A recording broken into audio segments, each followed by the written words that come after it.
ஹரஹர நம பார்வதி பதயே ஹரஹர மகாதேவா. தென்னாடுடைய சிவனே போற்றி, எந்நாட்டவர்க்கும் நிறைவா போற்றி. தட்சிணாமூர்த்தி புதிகாச்சலம். எல்லாம் வல்ல ஸ்ரீ உமையூர் வாகனின் திருவருள் கொண்டு இன்றைய தினம் இங்கே குழுமிருக்கக்கூடிய அனைவரும் தென் கைலாயம் என்று சொல்லப்படுகின்ற புதிகாச்சலம் அப்படின்ற அழைக்கக்கூடிய புதிய மலைக்கு தரிசனம் செய்ய வந்திருக்கோம். இந்த அகத்திய பெருமான், அகஸ்தியர் அப்படிங்கிறதுக்கு அர்த்தம் என்னன்னு கேட்டிங்கன்னா, அகஸ்தியர் அகம் அப்படின்றால் உள்ளுக்குள்ளேன்னு அர்த்தம். நம் உள்ளுக்குள்ளே இருந்து செயல்படுத்தக்கூடியவர் அகஸ்திய பெருமான். இந்த அகஸ்திய பெருமான் இந்த பொதிகை மலைக்கு வந்ததின் நோக்கம் என்ன அப்படின்னு கேட்டேன்னா, ஒரு பல யுகங்களுக்கு முன்பாக பார்வதி பரமேஸ்வருடைய கல்யாணமானது இமயமலையில் நடக்கிறது. அப்போது பூமியின் பாரம் தாங்காமல் வடபகுதி தாழ்ந்து தென்பகுதி உயர்ந்தது. இதை சிவபெருமானால் ஒரு நொடி நினைத்திருந்தால் சரி செஞ்சுருக்க முடியும்.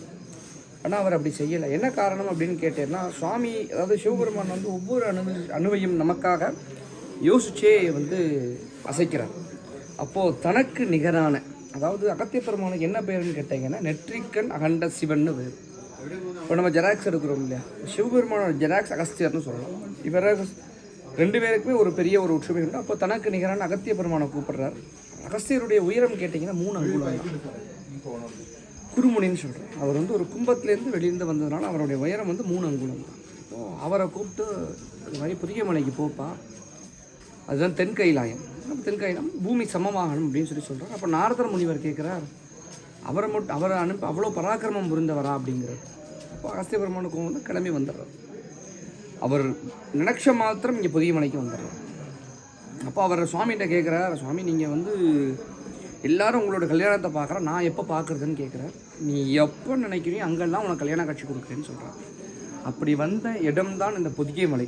இங்கே இருந்து கீழே அம்பாசந்திரத்தில் திருநெல்வேலி மாவட்டம் அம்பாசந்திரம்ங்கிற ஊரில் கல்யாண தீர்த்தம்ன்றது பாபநாசத்தில் அங்கேருந்து காட்சி கொடுக்குறார். திருக்கல்யாண காட்சி. இங்கே வந்ததுக்கு அப்புறமா தான் ஒவ்வொரு இடமா சுவாமி தேச சஞ்சாரம் போகிறார். ஒவ்வொரு இடமா வரார். ஒவ்வொரு இடமா ஒவ்வொரு கோவில் ஸ்தாபிதம் பண்ணுறார். ஒவ்வொரு இடமா தரிசனம் பண்ணுறார். அப்படி காலடிக்கு வரார். கேரளாவில் காலடிக்கு வரார். எப்போ வரார்? ஆதிசங்கரருடைய பிறப்புக்கு வரார். எதுக்கு சொல்ல வர்றேன்னா, கேரளாவுக்கும் அகஸ்தியருக்கும் உரிய சம்பந்தம் நிறைய இருக்குது இங்கே. இப்போ வரும்பொழுது ஆதிசங்கரர் சன்னியாசம் போகணும், அம்மா விட மாட்டேங்கிறாங்க. அப்போது குள்ளமாக ஒருத்தர் வீட்டில் சாப்பிட வரார். அப்போ ஆதிசங்கர் நீங்கள் யாருன்னு கேட்குறார். என்னோடய பூர்வபுரம் கேட்காத, உன்னுடைய குருநாதர் கைலாயத்தில் இருக்கார், கிளம்புங்கிறார். அவருக்கு சொன்னதுக்கப்புறம் தான் அவன் அம்மா பர்மிஷன் கொடுக்குறான். அகஸ்தியர் ஆதிசங்கரர் பிறப்புக்கும் வர்றாங்க காரணம். அவன் அம்மா அப்பா கனவுல அகஸ்தியர் தான் கேட்குறார். 100 வருஷம் வாழக்கூடிய அந்த மார்க்கண்டே இருக்காது, உனக்கு அதிக வயசு வாழக்கூடிய முட்டாள் குழந்தை வேணுமா, குறுகிய வயசு வாழக்கூடிய தெய்வ குழந்தை வேணுமான்னு கேட்டு அகஸ்தியர் தான் கனவுலையும் அருள் புரிகிறார். அகஸ்தியரோட பராக்கிரமம் அப்படின்னு கேட்டேன்னா பெருசு, நிறைய சொல்லிகிட்டே போகலாம். கடலை குடித்தார், அப்படி குடிச்சுட்டார் சுவாமி. விந்திய மலை அப்படிங்கிறத கர்வத்தை அடைக்கினார். அப்போது சிவபெருமான் தன்னுக்கு நிகரான ஒருவரை இங்கே அனுப்பிச்சு நமக்காக அருள் புரிஞ்சிருக்கார். அப்போது தமிழ்நாடு மட்டும் இல்லாது நம்ம திராவிட தேசம்னு சொல்கிறோம் இல்லையா, தமிழ்நாடு, கேரளா, கர்நாடகா, திராவிட தேசம்னு. இந்த தேசத்துக்கு ராஜா அவர் தான், அகஸ்திய பெருமான் தான் ராஜா. அவரை பார்த்தோன்னா இப்போ நம்ம ஒவ்வொருத்தருக்கும் ஒவ்வொரு கருத்து இருக்குது. புராண காலத்தில் இருக்கார் அகஸ்தியர், வேதத்தில் இருக்கார் அகஸ்தியர், இப்போ நம்ம கோவில் வழிபாட்டில் இருக்கக்கூடிய ஆகமத்தில் இருக்கார் அகஸ்தியர், தமிழை சொன்னவர் அகஸ்தியர், வைத்தியத்தை சொன்னவர், எல்லாமே ஒரே ஆள். அவரின் மூலியமாகத்தான் நம்ம இது எல்லாமே கிடச்சிருக்கு. இப்போ உள்ள காலத்தில் என்ன நோக்கம் இருக்குன்னா, அது வேறு அகஸ்தியர், இது வேறு அகஸ்தியர் கிடையாது, ஒருத்தர் தான். அவருக்கு திருவனந்தபுரத்தில் ஜீவ சமாதி இருக்குன்னு சொல்லுவாங்க. கடைசியாக சுவாமியை போய் தரிசனம் பண்ணிட்டு காணாமல் போயிட்டார், அவ்வளோதான் விஷயம். அவருக்கு ஜீவன் இது.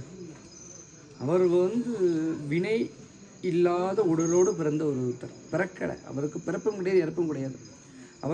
அவருடைய அவதாரம் எப்படின்னு கேட்டிங்கன்னா, ஒரு பிரளய காலம். பிரளயம் அப்படின்னா இந்த உலகம் எல்லாத்தையும் சுவாமி தன்னுக்குள் அடக்கி இருக்கக்கூடிய காலத்தில் பிரம்மா தன்னுடைய வேதத்தை காப்பாற்றுறதுக்காக சிவனை நோக்கி யாகம் பண்ண, வேதம் இருந்தால் தான் படைப்பு தொழில் பண்ண முடியும்னு சொல்லிட்டு சிவனை நோக்கி பூஜை செய்யும் பொழுது ஒரு குடத்திலிருந்து வந்தனால் அவர் கும்பமுனின்னு. இப்போது ஒருத்தரை நினச்சி பூஜை பண்ணுறோன்னா அங்கே அந்த தெய்வம் தான் இருக்கணும். அதுக்குள்ளே அகஸ்தியர் சிவபெருமானும் அகஸ்தியரும் உண்டு. அதே போல் அகஸ்தியர் இப்போ நம்ம எல்லாரும் வீட்டில் படிக்கிற லலிதா சகஸ்ரநாமம் அப்படிங்கிறது ரொம்ப பிரசித்தி. அது அகஸ்திய பெருமானால் தான் நம்ம எல்லாத்துக்கும் கிடைச்சிருக்கு. அது யார் உபதேசம் பண்ணுறோன்னா, ஹயக்ரீவர் உபதேசம் பண்ணுறாங்க. ஹயக்ரீவர் விஷ்ணுவுடைய ஒரு அவதாரம். அந்த ஹயக்ரீவர் இன்னமும் புதிய மலையில் போய் சுவாமி போய் தரிசனம் பண்ணிட்டு வெள்ளை குதிரையில். ஒரு 25 வருடத்துக்கு முன்பாகவே இங்கே வெள்ளை குதிரையை பார்த்தோம்னா இங்கே நிறைய பேர் இருக்கு. இப்போ நம்ம இங்கே மலையிலேருந்து இறங்கி வரும்போது அந்த ஒரு வண்டு சத்தம் கேட்டோம். அது உணர்ந்திருப்பீங்களான்னு தெரியல. ஒவ்வொரு ரிஷிகள் நம்ம இந்த மலைக்கு வரும்பொழுது பூர்வ ஜென்மத்தில் நம்ம தலையில் எழுதியிருந்தால் தான் வர முடியும். ஒவ்வொரு நொடியும் நம்ம ஒவ்வொரு வார்த்தை பேசும்பொழுதுக்கு ஒவ்வொரு வார்த்தைக்குமே சக்தி உண்டு. இந்த மலையில் நல்லது பேசுனா நல்லது நடக்கும். என்ன பேசுகிறோமோ அந்த இதுக்கு சக்தி உண்டு. நம்ம சுவாமி அப்படியே இறங்கி வரும்பொழுது அவர் தான் ஏற்றி இறக்கியிருக்காரு.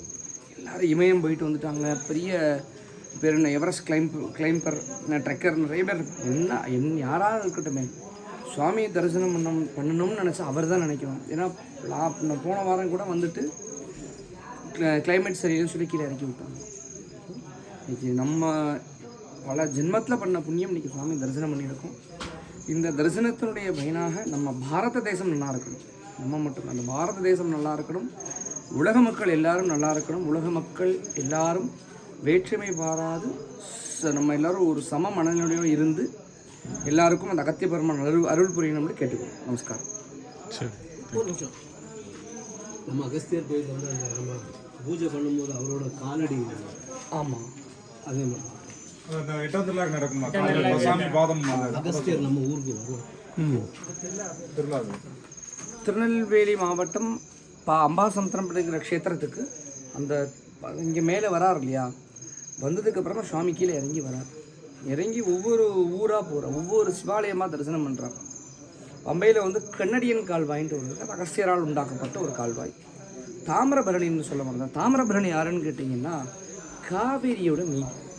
காவேரியை கமண்டலத்தில் அழைச்சின்னு வரார். சிவபெருமானுக்கு எப்படி கங்கையோ அகத்திய பெருமானுக்கு காவேரியும் லோபாமுத்திரையும் வேறு கிடையாது. அகஸ்தியர் நம்ம தரிசனம் செய்யணும்னா லோபாமுத்திரையோட சேர்த்து தான் நம்ம தரிசனம் செய்யணும். அந்த கையில் கொண்டு வந்த மீதி தான் தாமிரபரணி. வற்றாத நதியாக ஓடின்னு இருக்கு. தாமிரபரணி அகத்தியரோட பெண். நம்ம திருநெல்வேலியில் தான் வருணனுக்கு தாமிரபரணியை மனம் முடிச்சு கொடுக்குறார். அப்படி இருக்கக்கூடிய க்ஷேத்திரத்தில் அம்பாசமுத்திரம் கலிடைக்குறிச்சி அப்படிங்கிற க்ஷேத்திரம் 2 இடத்துலையுமே அகஸ்திய பெருமானுக்கு தனியாக கோவில் இருக்கும். இப்போது நம்ம மகாதேவர் கோவில்லாம் இருக்கு இல்லையா, அதே மாதிரி சிவபெருமானுக்கு எப்படி கோவில் இருக்கோ அதே போல் அகத்திய பெருமானுக்கு நந்தி கொடிமரத்தோடு கோவில் அமைக்கப்பட்டு சித்திரை 1ஆம் தேதி சித்திரை 1ஆம் தேதியிலேருந்து 10 நாளைக்கு பின்னாடி திருவிழா ஆரம்பிச்சு 10 நாள் திருவிழா நடக்கிறது. அதில் 8ஆவது நாள் சுவாமிக்கு என்ன செய்வாங்கன்னா அன்னம் பாலிப்பாங்க. அன்னம் பாலிக்கிறது நிறைய சாதம் படித்து ஒரு ரூமில் கொட்டிடுவாங்க. இப்போ இன்றைக்கி திருமண காட்சி கொடுத்தாருன்னு சொல்கிறோம் இல்லையா, அப்போ சுவாமி ஒவ்வொரு இடத்துக்காக போகும்பொழுது ஒருத்தர் முருகர் காட்சி கொடுத்துருக்கார். ஒருத்தர் சுவாமியை எப்படிலாம் நம்ம அவர் ஆசைப்பட்டு காட்சி கேட்குறாரு அப்படிலாம் கொடுத்துருக்காரு அகஸ்தியருக்கு. அப்படி அம்பாசமுத்திரம்ங்கிற க்ஷேத்திரத்தில் நான் நடராஜரா காட்சி கொடுத்துருக்கார். கலிடைக்குறிச்சிங்கிற ஊரில் சுப்பிரமணியர் முருகர் ஓம்கார உபதேசம் பண்ணியிருக்கார்.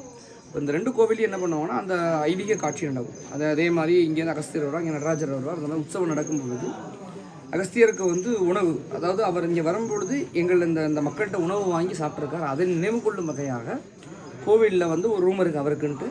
அந்த ரூமில் அன்னம் ஃபுல்லாக வடித்து போட்டுடுவாங்க. சுவாமி வீதி உள்ள போயிட்டு அந்த கதவை திறந்து பார்க்கும்பொழுது இன்னமும் அகஸ்தியரோட பாதத்தடமும் யோகதண்டத்தினுடைய அடியும் இன்னும் பார்க்கலாம். பங்குனி 29ஆம் தேதி இன்னமும் நடந்துட்டுருக்கு. இப்போ கால்நாட்டியாச்சும் ஒரு வாரத்தை இங்கே திருவிழா ஆரம்பிக்க போகுது. அது ஒரு பெரிய அதிசயமாக நடந்துட்டுருக்கு. அந்த உணவானது பெரிய மருந்தாக இருக்குது. அப்போ இதே மாதிரி அம்பாசமுத்திரம் அகஸ்தியர் கோவிலுக்கும் கல்டைக்குறிச்சியில் அகஸ்தியர் கோவிலுக்கும் ஒரு தனிப்பட்ட சிறப்பு. சந்தோஷம். Okay, thank you.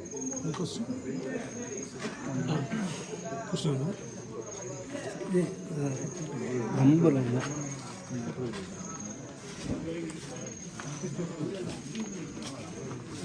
எஸ்.